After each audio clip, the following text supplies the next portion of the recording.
เป็นอะไรเอาไปแล้วบ่แม่เฒ่าโดยไปแล้วดีแล้วแม่เฒ่าเอ้ย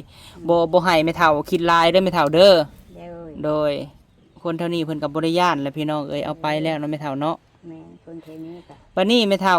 คือแต่ละเดือนหั่นจ่ายเท่าไรก็แม่เฒ่า450,000ลูกหลานเพิ่นก็เห็นดีแม่เฒ่าเอ้ยที่แม่เฒ่าตัดสินใจได้ดีแหละพี่น้องเอ้ยนี่แหละเพิ่นว่าเฮ็ดแท้ทำจริงแม่เฒ่าเอ้ยเอาไปเลยก็เพื่อ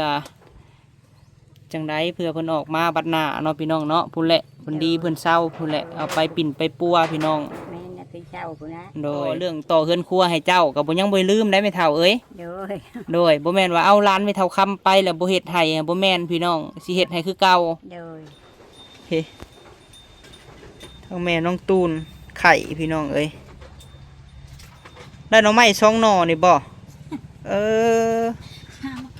หามาแกงได้2หน่อโอ้มันหน่อยมันซื้อบ่ได้แล้วนี่เนาะอืมไข่เป็นเมื่อยบ่หรือว่าจังได๋ฮะก็เป็นบ่ไข่ละล่าอืมไข่ละล่าพี่น้องเอ้ยหรือว่าไข่ซื่อๆเนาะ ไข่ก็สิหัวซะดอกไข่ซื่อๆแล้วว่าไม่เท่าไข่ละล่าเพื่อนแล้วเบิ่งแม่บัดนี้หักแพงเพิ่นบ่ให้แม่เด้อแพงเอาแหละคันได้หน่อไม้มีแต่บอกเฮาสิซื้อซอยเจ้าเด้อพอได้ซื้อน้ำหวานพอได้ซื้อขนมอมพี่น้องเอ้ยนึงคิดใส่ผัวเจ้าของอ่ะให้มาน้ำทางได้กินเจ้านะสิให้เดี๋ยวได้หาเนาะว่าบ่จุดความค่ะ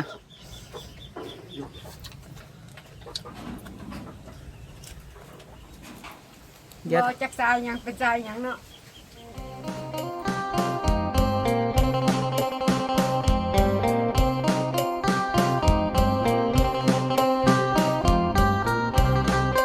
สบายดีสวัสดีเด้อพี่น้องเด้อเนาะบ่สุขุสุคนพี่น้องพบพ่อบ่าวพามีอีกแล้วพี่น้องเอ้ยเนาะมื้อนี้ก็บ่ค่อยสบายปานใดพี่น้องเอ้ยเนาะหรือว่าเป็นนำไปขุดก้อยวานนี่บ่พี่น้องเบิดมื้อเนาะเมื่อคืนนี้ก็เพื่อแล้วก็จนบ่ายโมงกลางคืนพี่น้องเอ้ยเพื่อสิแล้วพี่น้องเอ้ยมื้อนี้ก็มาสวยแน่ออกมาคุ้มเตาถ่านพี่น้องเอ้ยซึ่งว่ามื้อนี้เนาะพี่น้องเนาะบ่าวพามีสิมาถ่ายคลิปแม่ตู้ค่ำเพิ่นพี่น้องเอ้ยหลังจากว่าเฮาได้พาน้องตุ่นไปบำบัดแล้วเนาะพี่น้องเนาะทางเพิ่นมาเอามื้อเช้านี้พี่น้องเอ้ยแต่สิเข้ามาให้กำลังใจแม่ตู้ค่ำเนาะพี่น้องเนาะบ่ให้เพิ่นคิดร้ายพี่น้องเอ้ยมีแต่สิมาปลอบใจแม่ตู้เพิ่นเพราะว่าหลายท่านเนาะพี่น้องเนาะลูกหลานก็ดีใจเนาะที่อ่านเบิ่งในคอมเมนต์พี่น้องเอ้ยเพิ่นก็ดีใจที่ว่า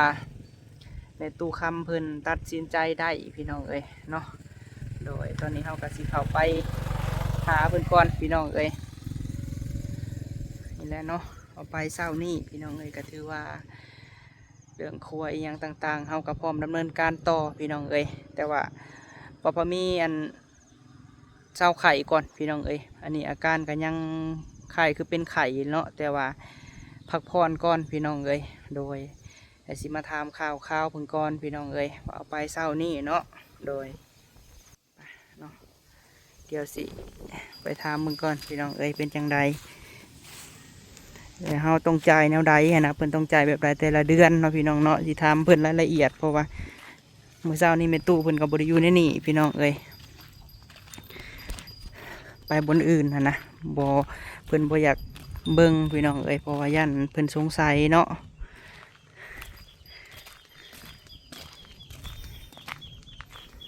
ไม่เท่าก่อนไม่เท่าค่ำเฮ็ดหยังเนาะเด็กพี่น้องห้อยเดียวเพิ่นพันมื้อนั้นเนาะแกงหน่อไม้บ่เป็นเท่าเฮ็ดกินแกงหน่อไม้แดดเลยเนาะไม่เท่าเนาะแกงหน่อไม้พี่น้องเอ้ยแหละพี่น้องเอ้ยเนาะฝากเป็นกำลังใจให้ไม่เท่าในเด้อนะตู้คำเนาะ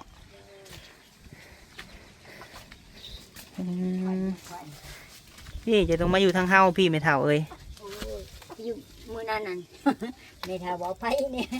ไทยนี่ก็ประโยชน์มาอยู่เดี๋ยวไปอยู่พุ่นควันไปดำเอ้า ที่มาอยู่พี่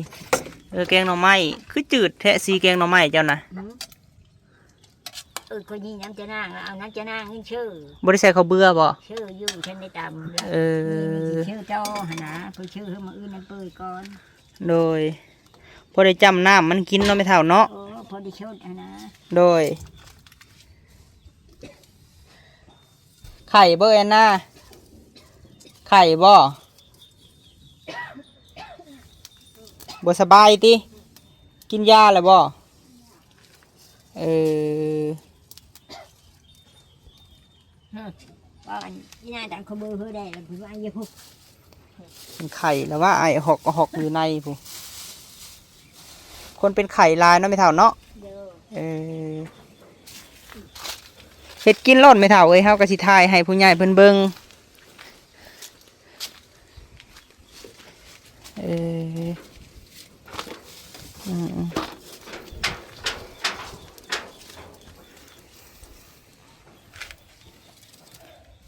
คนเฮ็ดกินพี่น้องสิแกงหน่อไม้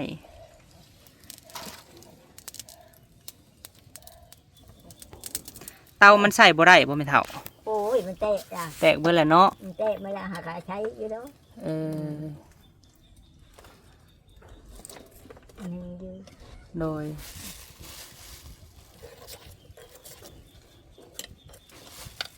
อันนี้เธอก็เนาะ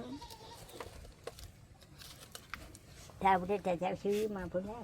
โอ้ใช่เฮิงเติบอยู่เนาะแม่เฒ่าเนาะ แต่จะหึงเงิน โดย อัดไว้ในแม่เฒ่า อืม พาหมอนะอัดไว้ในโดยเขากับมาแวะมึงเจ้าไว้แล้วแม่เฒ่าเอ้ยเป็นอะไรเอาไปแล้วแม่นบ่แม่เฒ่า เดี๋ยวไปแล้ว ดีแล้วแม่เฒ่าเอ้ยบ่ให้แม่เฒ่าคิดลายเด้อแม่เฒ่าเด้อ เดี๋ยว โดยคือว่าอันบัดนี้ก็คนเท่านี้เพิ่นกับบริยานแหละพี่น้องเอ้ยเอาไปแล้วเนาะแม่เฒ่าเนาะ แม่คนเทนี้ก็ บัดนี้แม่เฒ่า คือแต่ละเดือนหันจ่ายเท่าไรก็แม่เฒ่า 450,000 450,000 450,000 อืม เอาไปสุก่อนมันก็ดี โดย มันจะมีสิจักแล้ว 450,000เลย 450,000 เอาไปที่แรกหันพี่น้องค่าเอาไปฝากหรือเอาไปบำบัดนี่หันแม่น3 ล้านห้าบ่แม่เฒ่า 3,500,000 3 ล้านห้าเลยเฮาจ่ายแต่ละเดือนน่ะแม่นเดือนหนึง450,000พี่น้อง 4,500,000อีก จำนวนที่ว่า3 ล้านห้านี่ได้6 เดือนพี่น้องเนาะถ้าว่าใกล้6 เดือนขึ้นไปนี่ก็ต้องได้จ่ายอีก3 ล้านห้าแบบซี่นะ อืม แม่นเพราะว่าโกดเพิ่นมีแต่ซ้ำนี้พี่น้องเอ้ยเออถือว่าเบิดเลยเนาะแม่เฒ่าเนาะเงินก็ mới chơi บ่ได้มีเงินแม่นบ่ตอนนี้ đi đi nè tôi đi chỉ mấy đây โดยจังไรก็ฝากเป็นกำลังใจให้แม่เฒ่าไว้เด้อเนาะแม่เฒ่าเนาะ ừ. โดย rồi พร้อมสู้ใหม่พี่น้องเอ้ย các anh má bà gần cái mét là mình khâu cái mét bà ข้าวก็เบิดแล้วบ่แม่เฒ่า khâu cái mét là bà gần mét gần cái mét rồi โดยนั่นแหละเนาะลูกหลานเพิ่นก็เห็นดีแม่เฒ่าเอ้ยที่แม่เฒ่าตัดสินใจได้ rồi ดีแหละพี่น้องเอ้ยนี่แหละเพิ่นว่าเฮ็ดแท้ทำจริงแม่เฒ่าเอ้ย rồi เอาไปเลยกะเพื่อจังไดเพื่อเพิ่นออกมาบัดหน้าเนาะพี่น้องเนาะพุ่นแหละเพิ่นดีเพิ่นเศร้าพุ่นแหละเอาไปปิ่นไปปัวพี่น้อง mấy là cái sau của nó โดยวันนี้ไม่เท่าก็ต้องมีภาระเพิ่มได้พี่น้องเอ้ยแต่ละเดือนเราต้องหาเงินจ่าย rồi 450,000เนาะ mẹ อย่างไรก็มีแต่ให้กำลังใจไม่เท่าค้ำพี่น้องให้เพิ่นสู้ต่อเนาะไม่เท่าเนาะ rồi โดย เงินเฮามามอบให้มื้อนั้นก็พอดีเบิดเฮาบ่พอซ้ำบ่ไม่เท่า kho chấm เออแล้วเนาะ rồi เฮ็ดจังไดเพื่อความปลอดภัยพี่น้องเอ้ยเนาะคนอยู่แถวนี้แหละก็โตไม่เท่าคำเองหั่นแหละกลางค่ำกลางคืนพี่น้องเอ้ย rồi nhưng cái này cả cậu cả đâm bạc đâm thuốc đấy โดย đâm bạc đâm thuốc năm mà láไม่เท่าก็ได้สนใจใช่ โดย คิดเฮิงเติบมันไม่เท่าเนาะ rồi เฮ็ดจังไดไม่เท่าเอ้ยอายุเป็นยังน้อยอยู่ ออกมาก็เศร้าพี่น้องเอ้ยแม่เพิ่นก็บ่สบายบ่แม่เพิ่นน่ะ ไปหาหน่อยมา เออ อันทานนะเผาแล้วบ่หรือว่าขวดแล้วบ่แม่เฒ่า เผาแล้วได้ควันแล้วได้ชงชอบ สองสอบม ช่วยแข่งฟันควัน ภายทานสอบหนึ่งก็มันสิได้ โอ้ยไม่เท่าว่าจะได้ถึงคืนจะกูทานจะนี่เดี๋ยวชื่อไม้มันแพงไม้ผัดเขามีอะไรเลย เจ้าคือว่าติดได้บ่แม่เฒ่านะบ่หันน่ะติดไว้บ่จะว่านะบ่พอฮะสมมุติยามบ่ทวงบ่ทันก็ติดเขาบ่ มีทงมีท่านกับเขาว่าโมเฮติด มันมีพ่อฮะนะเอาไปจ่ายนะเขาไปว่าติดเอาเขาไปว่าเฮติดนั้น เจ้าคือสิไปเยี่ยมบ่ได้ดอกเนาะแม่เฒ่าเนาะแต่ละเทื่อหั่นเนาะจะไปบ่ตะกี้กะ นี่ไปอีน้อยไม่เคยไปน้ เออ ำเขาได้ไปไม่ไปได้ มันไม่เคยไปน้ำป้าไม่เคยไปน้ มันบ่มีก็ย่าเนาะแม่เฒ่าเนาะเฮาบ่มีได้สาเหตุจังได ำนี่ละ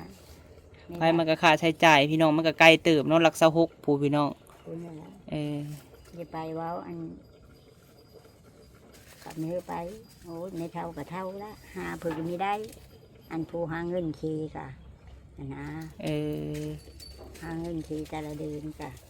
เพราะมันก็มีหนี้แน่ก็มีหนี้แน่กะช่วยกันนั้นละว่ะจะเงอะนั้นไปว่าจะชื่อจำโนดหนนะลูกถึงเธอไปนำ เออ เขามีไปเยอะๆไปอันนั้นเขามีไปจะก็ โดยเราก็เฮ็ดอันใดเนาะคือลูกแม่เฒ่าคำเซาน้อยพี่น้องเอ้ยลูกเพิ่นก็แล้วก็บ่ได้มีเพิ่นก็ขายผักอยู่ตลาดเนาะพี่น้องแต่ก็ นี่นะ เอาเพื่อความปลอดภัยของแม่เนาะ เลย เราก็เอาผัวเฒ่าแหล้วพี่น้อง เลย สิรุดแม่ตุค่ำนี่แหละเนาะลูกเคยแม่เฒ่าก็ แม่น เฮาบ่ได้เคยเห็นจักเทื่อแม่เฒ่าเอ้ยเพิ่นก็มาพี่อยู่บ่ ไม่มาจะซื้อ เออ มีเห็นบ่โผล่มาแล้วอยู่หันมืออันเจ้ามือหำหาอันหมอนะเอเธอเห็นเด้บอกเอ็นนะหมอหานั่นน่ะ แม่นบ่ทั้งแล้วเฮาบ่จื้อมันหลายคน โผล่มาแล้วอันนั้น เออ โผล่สีเทาๆกับหมูไปลูกมันอันนั้นลูกมันมายามเขาอยู่มหาชัยคุณลูกมีก่อนมานั่นอันชุ่มนุ่มนั่น เออ พวกมันแล้วอันเทา มือไปเฮ็ดอันให้แม่พันธุ์ตอนนั้นน่ะบ่เฮ็ดให้ไปปัวในช่วงนั้นน่ะ ๆ บ่ ไปโบชม ทั้งแล้วเฮาก็บ่ฮู้มันหลายคนแม่เฒ่าเฒ่าก็หลายคน ยายได้ปงไปปงนั้น เอ มือไปเห็น อ นั่น โดยมื้อนี้เฮาก็เข้ามาแวะเวียนแม่เฒ่าเอ้ย ด้ คือเฮือนซานหั่นเด้ออยู่คือเก่าแม่เฒ่าเอ้ยเด้อ เด้อ บ่อยู่บ่อนเซาหั่นอยู่คือเก่า เด้อ มีแต่ชุมเฮาสิสานต่อเรื่องต่อเฮือนครัวให้เจ้าก็บ่ยังบ่ลืมได้แม่เฒ่าเอ้ย เด้อ โดยบ่แม่นว่าเอาร้านแม่เฒ่าคำไปแล้วบ่เฮ็ดให้บ่แม่นพี่น้องสิเฮ็ดให้คือเก่า เด้อ เนี่ยเฮ็ดห่านเฮ็ดหยังนี่ไว้แบบเก่าแล้วก็ต่อออกมาให้มันกว้างเนาะแม่เฒ่าเนาะ เด้อ เออ คือว่าเบาจะมั่มว่าสิมาวันที่25จะฮู้อยู่บ่ มีได้หูเอ้ย ได้ยินเพิ่นว่าสิมาอันต่อบัตรเพิ่นว่าสินะแม่เฒ่าเอ้ย มันพี่น้องมาต่อบัตร เออ จะนางว่าเอาคืนนี้ โดย จะนางว่าไม่เท่าจักระบ่ว่าลูกชายจำนั้นเขาอุขี้อยู่ ไผแม่เฒ่า มั่มน่ะ เอ้าเป็นหยัง โอ้ยเป็นเนี่ยมันชูมือ เป็นเมื่อยบ่ มันเป็นมือ เออ เป็นไคลอยด์มันอยู่พี่มัน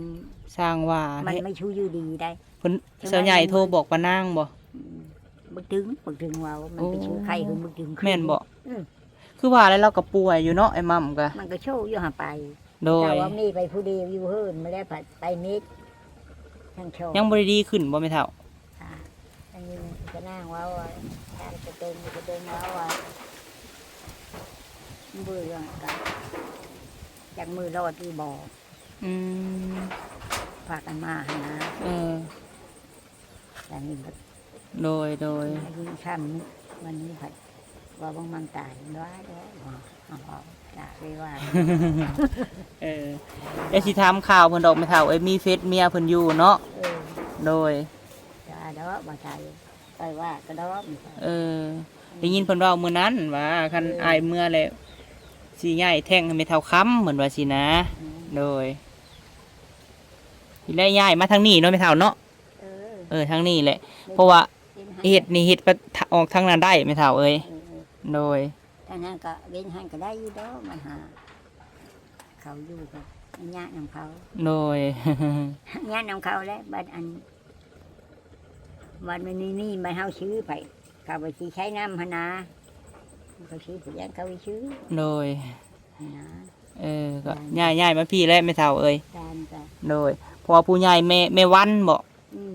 ขอบคุญทางแม่วันเนาะพี่น้อง เออ ผู้ใหญ่ทางเบาจำม่ำเพิ่นได้ซอยไม่เท่า แม่ โดยอันนี้ก็แม่นของแม่วันบ่ แม่น่ะ นี่เด้ ก็ อันนี้สิมางออกแล้วสิป้าไว้ให้เพิ่นไม่เท่าเอ้ยโดยเจ้าก็ได้ครัวแล้วบัดนี้พากันเฮ็ดกินไม่เท่าเอ้ยหน้าก็เบิ่งแม่และเอ้ยเนาะเบิ่งกันแล้ว ควันดี โดยเอาตำข้าวเบื่อใส่รถไม่เท่า ตามขบือก่อน อืม โอ้ยชื่อว่าวิเลยนี่น้ำจะนั่งน้ำชื่อ วันนี้หันเจ้าเก็บเด้อไม่เท่าเด้อวันนี้ถ้าตุนไปเลยเด้อ เออ เครื่องของที่บ่ใช้น่ะเก็บออกโลด เออ เออ เอาเก็บแบบจุบละชื่อไทย เออ ชื่อนี้ชื่อเทนเก็บสิ เออ ก่อน บ่ได้หน่อไม้ขายบ่เอื้อยพี่ว่าสิมาซื้อหน่อไม้น้ำเจ้าไดอัเออนนี้มีแป๊บแล้ว เป็นไข่บ่กินและยานะ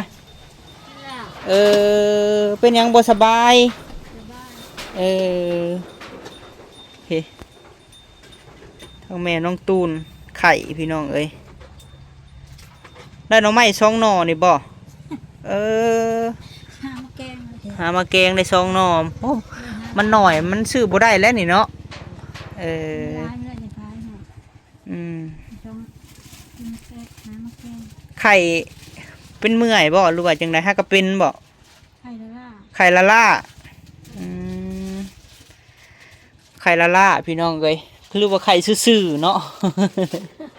ไข่อาจีหัวใช่ดอกไข่ซื่อๆแล้วว่าไม่เท่าไข่ละล่าไข่เจ็บหัวนี่บ่เนาะไข่ซื่อๆต้องแท้บ่ได้กินขนมอมบ่จักกินแล้วบ่ขนมอมมื้อนี้ยังเนาะกินน้ำหวานว่าซั่นพี่น้องเอ้ย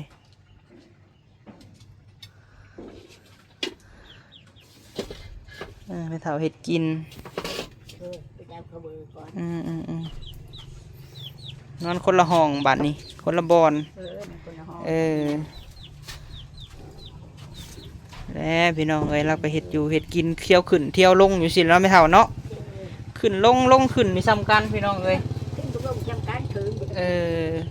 บ้านเพิ่นก็ได้เด้คิดพลาดคิดพลาด เบิ่งแม่เด้อบัดนี้เด้อเพื่อนแล้วเบิ่งแม่บัดนี้หักแพงเพิ่นบ่ให้แม่เด้อแพงเอาแหละคันได้หน่อไม้มีแต่บอกเฮาสิซื้อซอยเจ้าเด้อพอได้ซื้อน้ำหวานพอได้ซื้อขนมอมพี่น้องเอ้ยทานจักสอบเลยทานนะ ถ้าก็ได้ทานช่องสอบ ทานก็ได้ท้องสอบเอานอนพักผ่อนซะเด้อพี่น้องเอ้ยเราเป็นไข่ชื่อๆเราอ่ะ เด้เพิ่นตากไว้แล้วโซลาร์เซลล์ไม่เท่าแดดคักอยู่ดอกมื้อนี้เนาะไม่เท่าเนาะ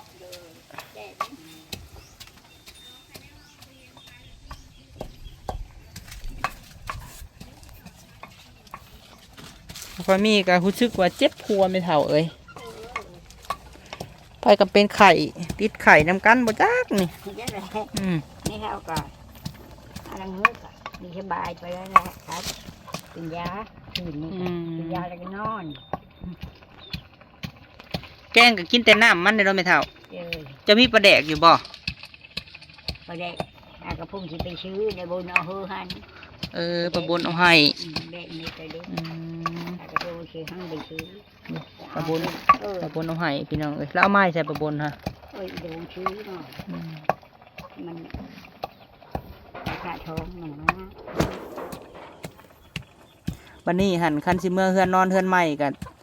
เมื่อพร้อมเฮาก็ได้มือหน้าไม่เท่าเอ้ย มือหน้าก่อน มือทานเจ้าเบิดเจ้าก็บอกเฮาเดี๋ยวสิมาซ่อนเอาดอก ท่านเป็นมิตรก่อนก็ดีเป็นดีชาให้ไว้ไม้ที่อีเสกไม่ชา วัดเฮาก็ได้2 เป่า ถ้าเขาได้โชคโชค เออ ที่หกเทนเขาได้ขึ้นก็แล้วเนี่ยว่าได้ คืน ขึ้นบ่ คืน600,000พี่น้องเอ้ยอ้าวก็มีแต่สิซอยทายไม่เท่าเอ้ยให้ลูกหลานได้เบิ่งเนาะพี่น้อง เออเชื่อน เจ็ดแขนไปแล้วหาเลยลูกนึงคะแนนมาทำดิชมก้อนเลย เจ้าบ่ได้จ่ายบ่คันว่าบ่ให้เพิ่น จ่ายแล้วมิดอ่ะ เออ จ่ายนี้ของแห้งละเราเมื่ออื่นได้มาชงเฉพาะทำดิแล้วก็เอาเงินเฮ้ยได้บุญต่ออีกยังได้กองยังได้จูดนั่นจะเดี๋ยวนี้มาทวีแต่ชูนี่สิ โดย ถ้ามันนี้ได้หรอกโอ้เงินก็จ่ายไม่ได้ อืม ไปน้ำกับไปน้ำถึงนี่ล่ะ ไผลุงซูนนะ อันนี้นะไม่เท่าไปน้ำเพิ่มเอาไว้มาเนี่ย เออ ไปน้ำถึง ถ้าเจ้าซื้อพื้นน้ำไผถ้าเพิ่นบ่เอาพื้นมาให้เจ้าก็บ่ทันจ่ายเด้อแม่เฒ่าเด้อ เลยไม่เท่าก็ไม่จ่ายนิดเราที่นี่เพิ่นยังให้ เออทุนน่ะ600,000พี่น้องเต้านี่หั่น ทุนกระบุก จักสิได้สำไรและ600,000มันก็1,900 กว่าบาทผู้ใดพี่น้องเอ้ยทุนเพิ่นนะเพิ่นใช้น้ำยานางอีกเด้ฮะ เฒ่าอันนี้ป้าเขียวคักอีดีเนาะแม่เฒ่าเนาะ อันนั้นนี่คือเพิ่นมันเบื่อที่ก็ ใช้บ่เปื่อยแล้วกินบ่ได้ มันอยู่บ่มื้ออื่นนะ เออมันได้อีเนาะน้อยมันก็ มื้อนี้มาพ่อตุกคำเฮ็ดกินพี่น้อง ได้คุกไม่ได้ เราก็เฮ็ดสำลาวมีแล้วพี่น้องเอ้ย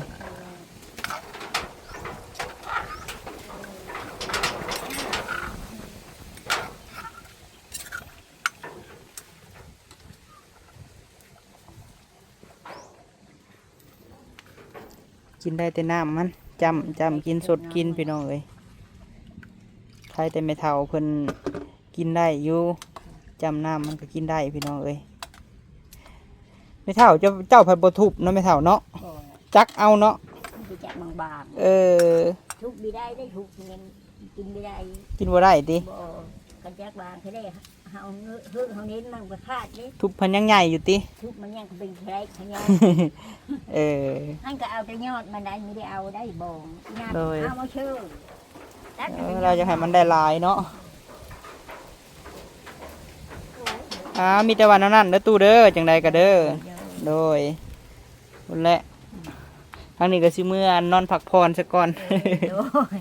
ย สู้ๆไปเจ้าก็ไม่เท่าเอ้ยบ่ต้องคิดหลายเด้อ โดย โดย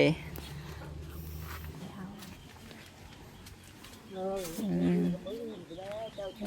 โดยสู้และไม่เท่าเอ้ยใช้คือว่าเห็ดก้อยบ่ปะนางหันปะนางคือว่าเห็ดก้อย ไปใส่เลยเออ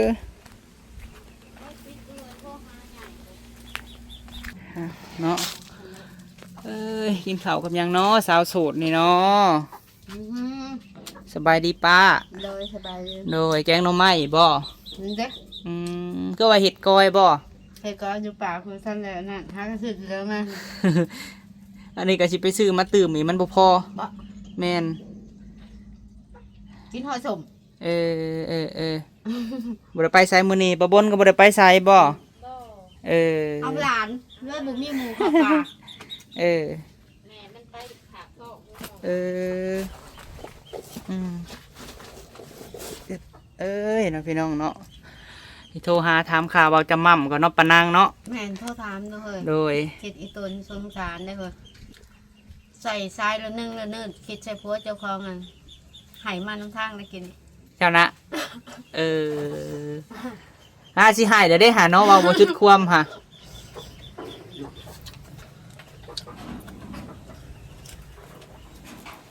เดี๋ยว บ่จักสายยังเป็นสายยังเนาะ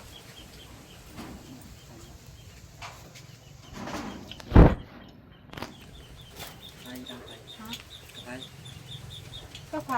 แล้ว อ้าวเนาะพี่น้องเนาะสิถามข่าวเบาจะม่ำก่อน เจ้าได้ยินข่าวน้ำไผ่ให้ปะนาง น้ำมันบ่ตึง พี่น้องทางอันน้องของแม่เนาะพี่น้องของแม่ของเบาจะม่ำเพิ่น แม่ ไปบาปเพิ่นไปเฮ็ดเวียกอยู่ไทยผู้ใดพี่น้องเอ้ย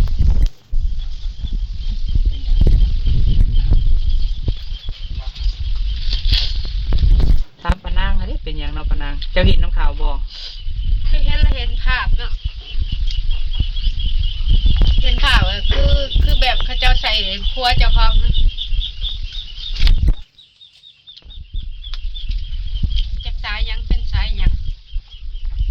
พอมีสิโทรถามมาก่อนเนาะพี่น้องเนาะพี่น้องเนาะโทรถามแล้วทีนี้น่ะเบาจะมั่มตอนนี้ก็ยังอยู่โรงพยาบาลเนาะเพิ่นยังใส่ไทยท่อสายยางอีหยังอยู่ซอยหายใจอีหยังอยู่เนาะปะนางอย่างไรก็ฝากเป็นกำลังใจให้สาวใหญ่พี่น้องพุ่นแหละอยู่ทาง สาวใหญ่ ดอนเมืองพุ่นแหละพี่น้องเอ้ยช่องเบาจะมั่มซะแนวอะไรเนาะพี่น้องตอนนี้เพิ่นยังอยู่โรงพยาบาลเนาะ ฝากก็กินข้าวบัวลงเลยได้มันนี่เศร้าแหละ เอออ้าวเนาะอย่างใดเพิ่นเป็นเมื่อยพี่น้องเว่าขออนุญาตน้ำหากเลยก็เมื่อยหั้นนะพี่น้อง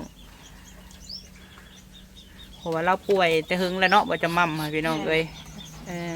เอาจังว่ากันเนาะพี่น้องเนาะให้กำลังใจเบิดทุกคนพี่น้องไปก็เด้อป้าเด้อมิตรสิโทรถามข่าวเพิ่นพี่น้องเอ้ยบ่จะมั่มชาแนลแหละเนาะไปเฮ็ดเวียกเฮ็ดงานเพิ่นกับพี่น้องเอ้ยเนาะและอยู่โรงพยาบาลยังแย่สายยางระนุ่งระเนิดอยู่พี่น้องเอ้ยยังบ่ได้กินข้าวกินน้ำเพิ่นบ่ทันให้กินเนาะอาการเพิ่นกะแต่จังว่าน้ำกันพี่น้องเอ้ยก็ถือว่าจังใดกะคลิปนี้ประมาณนี้เด้อพี่น้องเด้อเนาะเรื่องน้องตูนก็ได้เอาไปแล้วพี่น้องเอ้ยมีตู้คำก็ต้องสู่ไปพี่น้องเอ้ยเฮากะสีเฮ็ดดำเนินการเฮ็ดครัวให้เพิ่นต่อเนาะจังใดก็ขอบคุณเพื่อสุขุสุคนเนาะที่ให้กำลังใจพี่น้องโดยสำหรับคลิปนี้ไปแล้วพี่น้องเอ้ยสบายดีได้อพี่น้องเด้อเนาะ